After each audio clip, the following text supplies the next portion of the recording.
दसैँ पनि सक्यो, मासु खाँदा खाँदा वाक्क भएको बेलामा अब दुध चिया खानु पर्यो भन्दै सोचिरहेको थिएँ। होइन म ग्यास्ट्रिक पीडितले किन दुध चिया खानु भन्दै फेरि दिमागमा अर्को कुरा खेल्यो।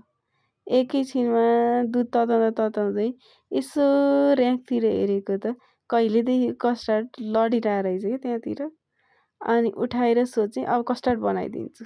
त्यसपछि मैले दुधलाई एउटा बाउलमा निकालेर मनतातो गराएँ। मनतातो दुधमा यो कस्टर्ड पाउडर राखेँ। यसरी मनतातो दुधमा राखेर फिर्दा चाहिँ यो डल्ला पर्दैन, किनभने तातोमा राख्दाखेरि डल्ला पर्छ। यस्तो मनतातोमा राख्यो भने डल्ला पर्दैन अनि पकाउँदा पनि सजिलो हुन्छ। यसरी मैले मनतातो दुधमा राखेर मजाले फिटेपछि अनि बल्ल चाहिँ तताउनलाई राखेँ के त्यो पकाउनलाई। त्यसपछि एकछिन पकाएँ बिस्तारै सानो हिट दिएर। अनि होइन कति सानो हिट मात्र दिनु भनेर अलिकति बढाइदिएँ। त्यसपछि फेरि सानै गरेँ तर मजाले चलाइराखेँ कि, किनभने त्यसको पिँधमा टाँसिन्छ नि त।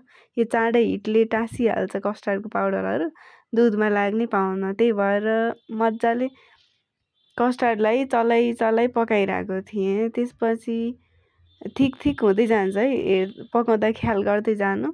यो बाक्लो बाक्लो हुन्छ, स्टिकी टाइपको यस्तो बाक्लो हुँदै जान्छ। तर मलाई चाहिँ अझै बाक्लो मन पर्ने भएर मैले अझै पकाएँ। त्यसपछि यदि हजुरहरूलाई गुलियो मनपर्छ भने चिनी या अन्य कुनै गुलियो हुने चिज राख्न सक्नुहुन्छ। अब चाहिँ केही बेर हिट अफ गरेर राखेपछि फ्रिजमा राखिदिएँ मैले यसलाई। कस्टर्ड रेस्ट हुँदै गर्दा मैले चाहिँ यसरी फ्रुटहरू आफूलाई मनपर्ने काटेर रेडी गरेँ। अब यसलाई मैले फ्रिजबाट निकालेर यसरी गार्निस गरिदिएँ। फ्रुट कस्टर्ड भएको भएर चाहिँ आफूलाई मनपर्ने फ्रुट्सहरू राखेर यसरी खान सक्नुहुन्छ। अझै मेवा आँप भएको बेलामा मेवा आँप हालेर खाँदा झन् मिठो र हेर्दा पनि राम्रो हुन्छ। कस्टर्ड चाहिँ हजुरले पार्टी अर्गनाइज गर्दा, रिलेटिभ्सहरू घरमा आउँदा अनि कुनै फेस्टिभ सिजनमा फेस्टिभल सेलिब्रेट गर्दाखेरि चाहिँ खानालाई डेजर्टको रूपमा एकदमै मिठो र हेल्दी चिज हो।